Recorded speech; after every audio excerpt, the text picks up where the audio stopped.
सचिनजी काय सांगाल, सुरुवातीला परिवहन मंत्री प्रताप सरनाईक यांनी टोलनाका स्थलांतरित करण्याचं आश्वासन मीरा भाईंदरकरांना दिलं होतं, पण आता शेवटी जे सूचना होते टोलनाका आहे ते त्याच ठिकाणी काही ठिकाणांवर स्थलांतरित होते. मला तर असं वाटतं की हे जे परिवहन मंत्री आहेत सरनाईक साहेब, हे नेहमी प्रकाशझोतात राहण्यासाठी किंवा नेहमी असं लोकांच्या नजरेत राहण्यासाठी ना काहीतरी असं स्टेटमेंट देतात की ज्याच्यामुळे असं वाटतं की लोकांना, मीरा भाईंदरच्या नागरिकांना असं वाटतं की आता कुठेतरी आपल्याला त्रासातून मुक्तता होईल. जसं त्यांनी टोलनाक्याचं आश्वासन दिलं होतं, त्यांनी आश्वासन दिलं होतं, त्यांना कोणीही सांगितलेलं नव्हतं, कोणत्याही पक्षाने सांगितलं नव्हतं की असं करा तसं करा. त्यांनी सांगितलं लोकांना येऊन किंवा पत्रकारांना सांगून, पत्रकारांची कॉन्फरन्स घेऊन सांगितलं की मी हा टोलनाका हलवतोय. जसं सांगितलं तसं नागरिकांना खरंच चांगलं वाटलं. एक सामान्य नागरिक, आम्ही सुद्धा त्याचं कौतुक केलं होतं की बाबा त्याला टोलनाका हलवतो, ट्रॅफिकची समस्या वाटते. कारण त्या ट्रॅफिकच्या समस्याचा त्यांनी ट्रॅफिक विभाग असेल, आरटीओ विभाग असेल, MSRTC, त्याच्यानंतर NH सर्वांच्या मिटिंगा भरवल्या होत्या त्यांनी टोलनाक्याला, कारण या टोलनाक्याला मजबूत ट्रॅफिक होते. पण यांनी जसं आश्वासन दिलं तसंच त्यांनी ते फील सुद्धा केलं. ते टोलनाका जागचा फक्त 2 पावलं मागे पुढे झालेला आहे. त्याच्याने ट्रॅफिक सुटणार आहे का? सरनाईक साहेबांनी आश्वासन द्यावं नागरिकांना की हा टोलनाका जसा हटलाय ना, थोडासा मागे पुढे जो केलाय तुम्ही, कारण तुम्ही शब्द दिला होता त्याच्यामुळे तुम्हाला काहीतरी दाखवायचं होतं, कारण उद्या तुम्हाला मीडिया प्रश्न विचारेल तर त्यांना काहीतरी उत्तर द्यायचं होतं. त्या हिशोबाने त्यांनी फक्त तो जागचा हलवलाय. त्याच्याने काय फरक पडणार आहे का ट्रॅफिकला? नाही पडणार. मग हा जो खर्च होतोय, जो टोलनाका मागे पुढे करतात, हा खर्च कोण करणार? टोलनाकावाले करणार. तर टोलनाक्यावाले उद्या वापस सरकारकडे मागणी करणार की आम्हाला अजून टोल मुदतवाढ करून द्या म्हणून. मुदतवाढ करून दिली का तो वापस मीरा भाईंदरच्या खिशातूनच पैसा चाललाय तो. म्हणजे ह्याचा अर्थ असं नसतं तर तुमच्या स्टेटमेंटचा खर्च कोण बघतोय? मीरा भाईंदरचे नागरिक करतात. जर तुम्हाला समजा माहिती आहे तुम्हाला ही गोष्ट, बाबा तो स्थलांतरित नाही होऊ शकत, तुम्ही पालघरचं आश्वासन दिलं, वसई विरारचं आश्वासन दिलं, तुम्ही तिथे गेलात सुद्धा, पण तुम्हाला पण कळालं काही होऊ शकत नाही. तुम्ही घोडबंदर उतरांचं आश्वासन दिलं, तिथे सुद्धा काय होऊ शकत नाही. जर समजा MSRTC डिपार्टमेंट असेल, NHA असेल, या सर्व तुमच्या अंडरमध्ये डिपार्टमेंट आहेत ना, त्यांना तुम्ही विश्वासात न घेता असे जर काही स्टेटमेंट देत असाल तर मला असं वाटतं हे अत्यंत चुकीचं आहे. कारण सामान्य नागरिक जेव्हा तुमच्याकडे बघतात तेव्हा तुमचे जे स्टेटमेंट असतात ते एक मंत्री म्हणून स्टेटमेंट आले असतात. त्यांना असं वाटत असतं की बाबा जर आपले मंत्री साहेब काहीतरी बोलतात त्याचा अर्थ नक्कीच टोलनाका हटेल. ही जी ट्रॅफिक होते सकाळी, जे जॉब पर्सन असतात, जे बिचारे जॉबला निघतात, त्यांच्यासाठी हा खूप मोठा विषय असतो ट्रॅफिकचा, आणि तो रोजचा आहे.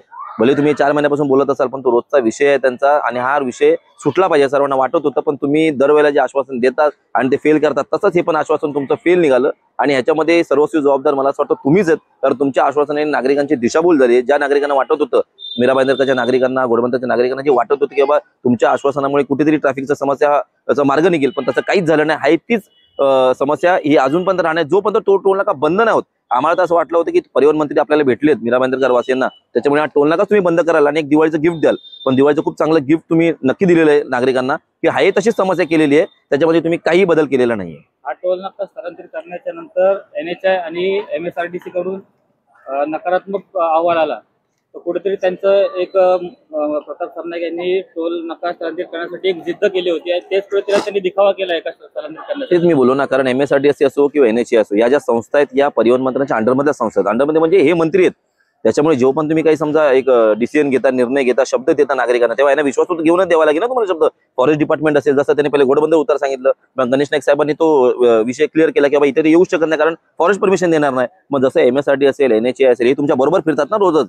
कुठे काय असेल, कुठला मेट्रोचा दरवाजा तरी हे तुमच्या बरोबर दिसत असतात अधिकारी, RTOचे अधिकारी. यांना विश्वासात घेऊन तुम्हाला स्टेटमेंट द्यायला पाहिजे होतं आणि नागरिकांना विश्वासात घेऊन तुम्हाला सांगायला पाहिजे होतं की बाबा हा विषय जो आहे, हा विषय नाही होऊ शकत, किंवा ह्याची जी काही मुदत वाढ आहे ती आम्ही थांबून कायमचा टोल रद्द करतो. जे तुम्ही जाहीर सांगितलं असतं तो लोकांना नक्की चांगलं वाटलं असतं. फक्त पुढच्या काही महानगरपालिकेच्या निवडणुका बघून किंवा अजून काय करून तुम्ही जे स्टेटमेंट द्यायचंय नागरिकांना चर्चेत राहण्यासाठी तुम्ही जे काही केलंय ते अत्यंत चुकीचं आहे. त्याच्यामुळे मीरा भाईंदर नागरिकांची जी दिशाभूल झालेली आहे त्याला सर्वस्वी जबाबदार आपले परिवहन मंत्री सरनाईक साहेब आहेत. टोलनाक्याचा कुठेतरी करारनामा 1 वर्षासाठी संपत आली होती मुदत, आणि हे स्थलांतरित करून तो एग्रीमेंट वाढवण्याचा येत आहे का? तुम्हाला काय सांगतो? 100% तेच झालं, कारण त्यांना तेच करायचं असेल मे बी, कारण सरकारमध्ये ते आहेत.